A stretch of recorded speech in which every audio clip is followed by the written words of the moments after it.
그 일주일마다 계속 상황이 참 급속도로 이렇게 막 바뀌는 것 같아요, 그죠?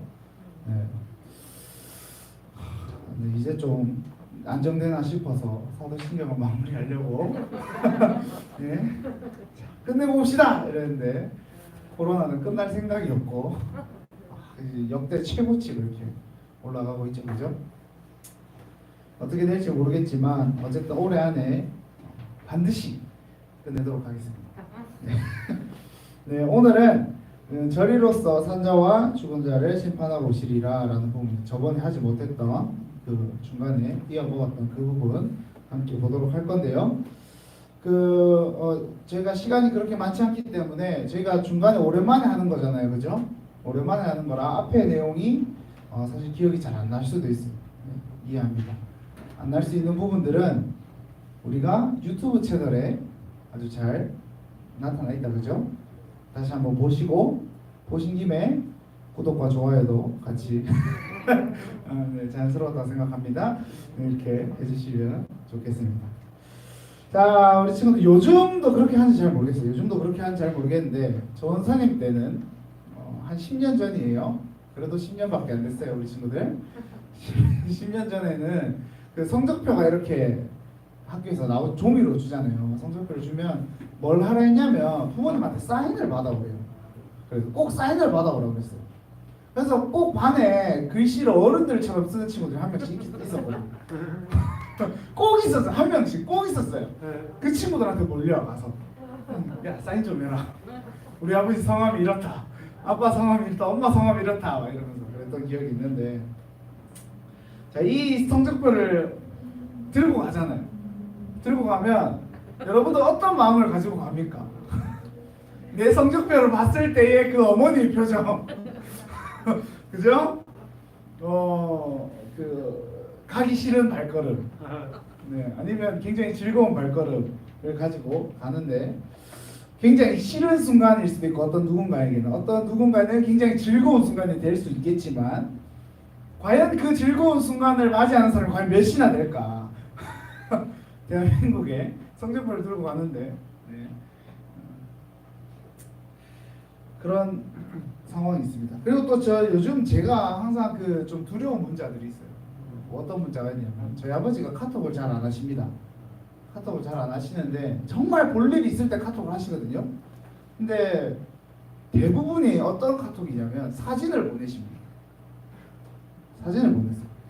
사진을 왜 보내지 하고 들어가 보면 그 경찰서에서 날라온 상품권을 저에게 보내주십니다. 왜냐하면 차가 아버지 명의로 돼 있어서 집에 주소로 날라가요. 제가 이제 위반 딱지를 받으면. 네. 뭐 상장 날라왔다면서 이렇게 보여주시더라고요. 네, 두렵습니다. 아버지 카톡이 오면 두렵습니다. 예수님도 반드시 다시 오신다고 우리한테 얘기했어요, 그죠? 예수님 다시 오신다고 말씀하셨습니다. 올라가실 때 구름 타고 올라가시면서 안녕히 계세요 여러분 다시 와요 이러고 올라가셨어요, 그죠?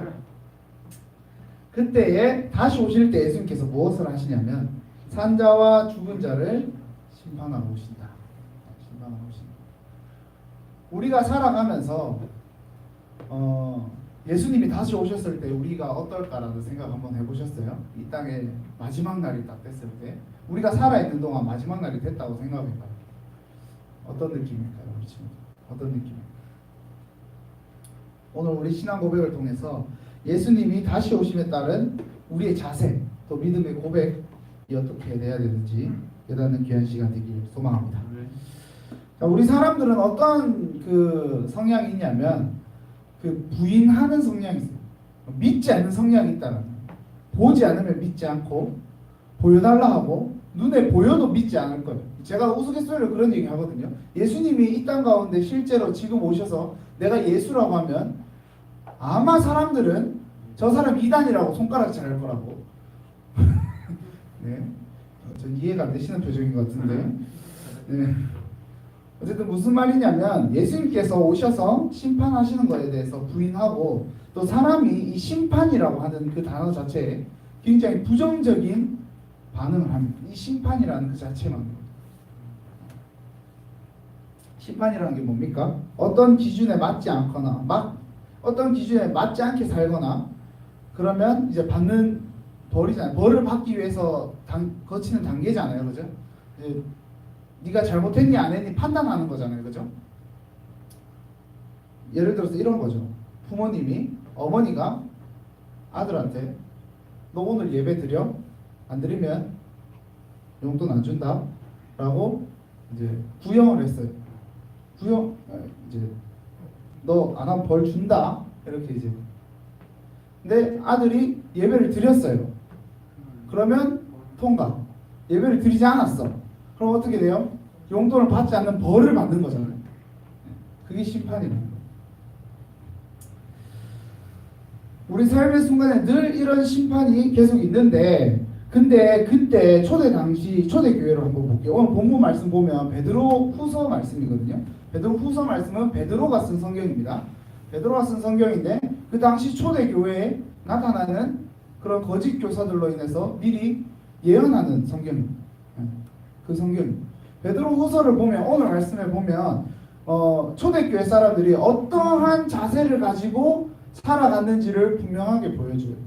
베드로가 심판에 대해서 이야기하는 것은 그 당시에 초대교회 사람들은 심판에 대해서 전혀 인식하고 있지 않았다.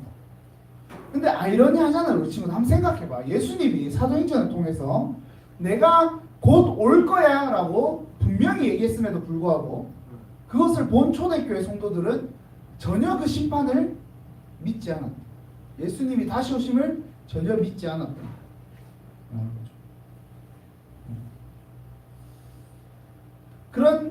그런 사람들에게 베드로 후서 3장 4절에 보면 이렇게 이야기하고 있어요. 이르되 주께서 강림하신다는 약속이 어디 있느냐? 조상들이 잔후로부터 만물이 처음 창조될 때와 같이 그냥 있다 하니.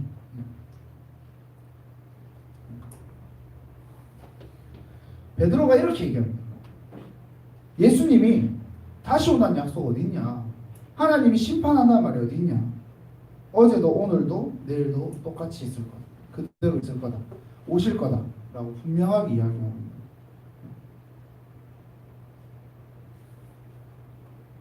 근데 우리 친구들 한번 우리를 한번 생각해요. 지금 상황 한번 생각해 봅시다.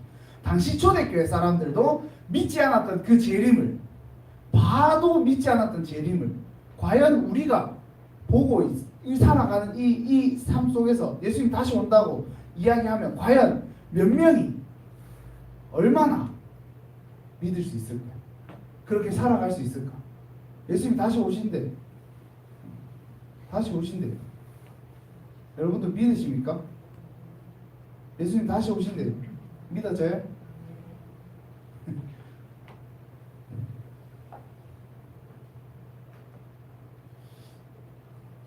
예수님이 언제 오신지 모르는데 예수님이 언제 오실지 모르는데 오늘 말씀 10절에 보면 도둑같이 온다고 말했어요.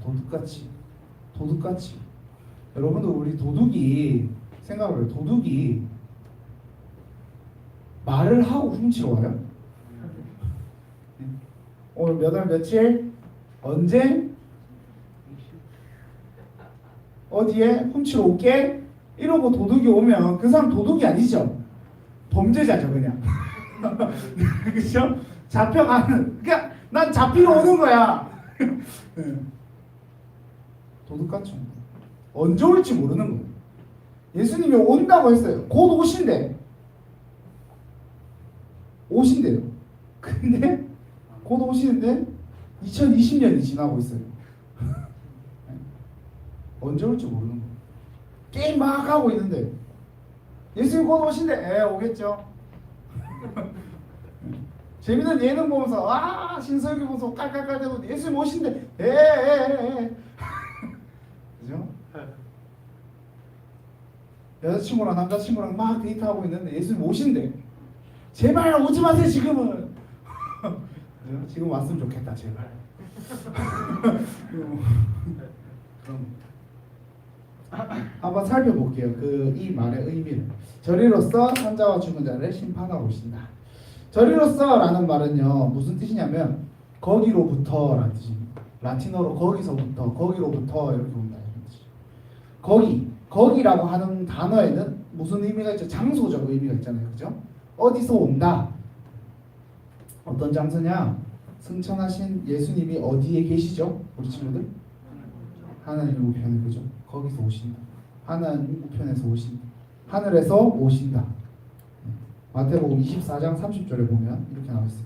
그때의 인자의 징조가 하늘에서 보이겠고 그때의 땅의 모든 족속들이 통곡하며 그들이 인자가 구름을 타고 능력과 큰 영광으로 오는 것을 보리라. 하늘로부터 저리로서 오신다. 한 번씩 보면 우리나라에 그런 분들이 계시잖아요. 자기가 재림 예수라고 하시는 아주 머리 아프신 분들이 종종 나타나시는데 사람들이 현혹이 됩니다. 그 말에 저 사람 진짜 예수인가? 현혹이 돼요. 근데 분명하게 오늘 성경에서 말하고 있는 것은 예수님이 다시 오실 때 비밀스럽게 오시지 않는다. 모르게 오시지 않는다. 이 전 세계가 다 알도록 오시는 거예요. 모두가 다 알도록 예수님이 내려오십니다. 다시 오십니다. 본 그대로 가는 것 본 그대로 다시 온다고 말씀하셨죠. 사도행전 1장 11절. 두 번째, 산자와 죽은 자를 심판하러 오신다. 그렇다면 예수님 왜 다시 오실까요? 우리 친구들 왜 다시 오실까? 우리 구원하셨으면 됐잖아요. 왜 다시 오실까? 이제 심판하러 오시는 거예요. 산자와 죽은 자를 심판하시는 거예요. 하나님 나라를 완성하기 위함입니다.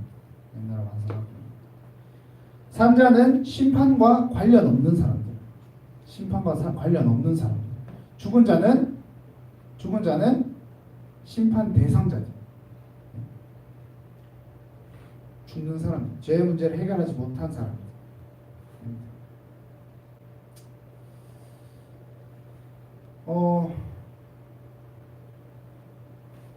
우리는 하나님의 심판을 피해갈 수 없어요.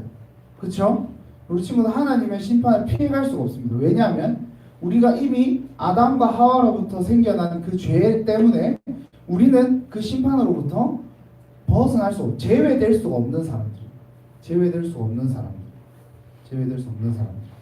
그럼에도 불구하고 예수님이 다시 오시면 그때 심판을 하는데 그 심판 때에 만약에 우리가 죄를 그대로 가지고 있었다면 모든 인류가 다 죄를 그대로 소지하고 있었다면 산자와 죽은 자를 구별할 필요가 없었겠죠. 그죠? 그렇잖아요. 우리 친구들 모두가 죄를 가지고 있는데 그러면 심판할 필요가 없지. 다 죽은 자들인데 산자와 죽은 자라는 말 자체를 할 수가 없잖아요. 그죠? 네? 네? 네?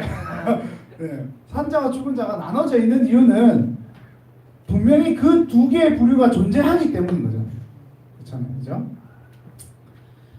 그래서 그 산자의 그 자격이 성경에 나와 있습니다. 산자의 자격.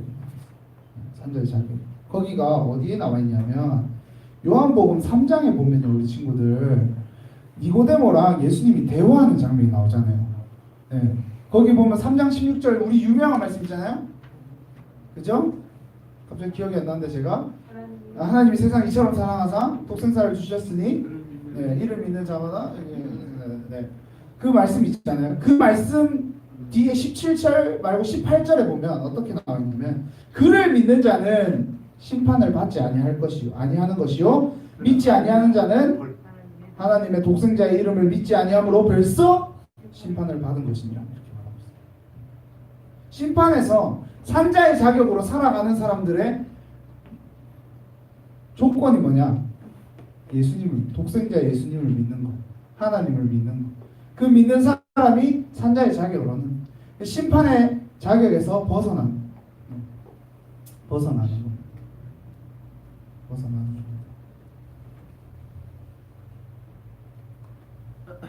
이런 신앙 고백을 하는 우리들에게 그럼 어떤 유익이 있냐? 우리가 그 고백을 하면서 살아가는 사람, 이 심판을 기다리고 예수님이 다시 오심을 기다리는 우리가 어떤 유익을 가지고 신앙생활을 할 수 있느냐, 살아갈 수 있느냐가 제일 중요하겠죠. 그죠?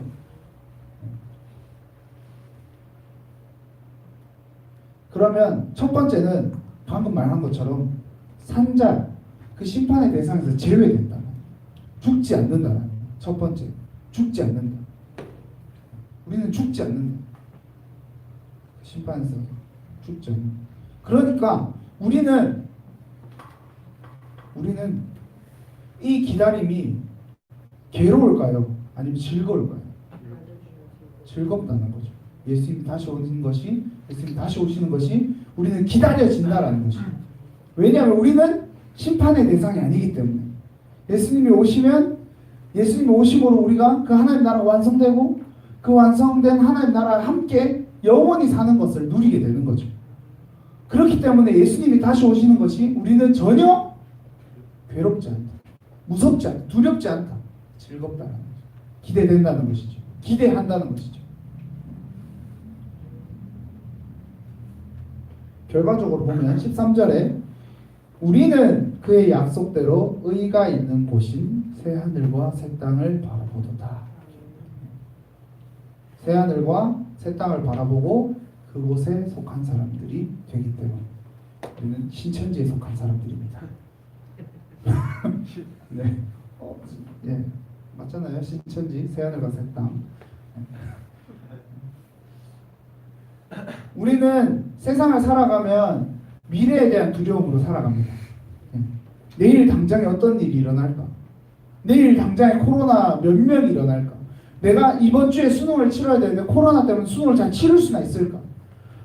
내일 당장 취업해야 되는데 취업할 자리가 있는가? 이런 여러 가지 문제들로 미래에 대한 두려움으로 살아갑니다. 그러나 여러분, 예수님 언제 오실지 모릅니다.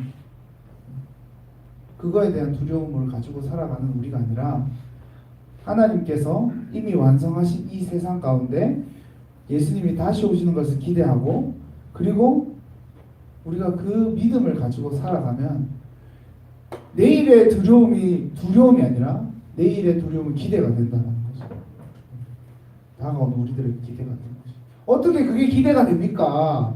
네? 당장 시험 치러야 되고, 예수님 뭐 곧 오신다는데 2000년이나 지났는데 2000년이 더 지나라는 법 어디 있겠습니까? 이렇게 물어보면 할 말은 없어.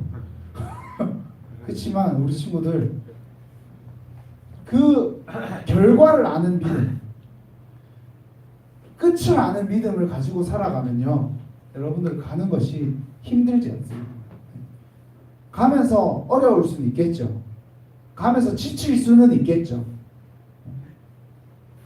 마라톤도 막 이렇게 뛰다 보면 중간에 몇 미터마다 뭐가 있는지 아세요? 물 마실 수 있는 데가 있어요. 지치면 물을 계속 줘요. 우리가 그 긴 여정을 걸어가면서 하나님이 보고만 계시지 않는다라는 거예요. 보고만 계시지 않는다. 오늘의 상황이 힘들고 어렵더라도 우리 친구들 다시 오실 예수님을 기대함으로써, 이 신앙을 고백함으로써 우리 친구들 이 세상을 살아갈 때, 현실을 마주할 때 조금 더 담대하고 믿음으로 나아가실 수 있는 우리 친구들 되기를 소망합니다. 우리의 신앙이 더욱더 하나님을 바라보고, 이 신앙의 고백으로 우리의 삶이 더욱 하나님 나라를 바라보고 소망하는 우리 고등부 친구들 되기를 소망합니다. 소망합니다. 기도하겠습니다.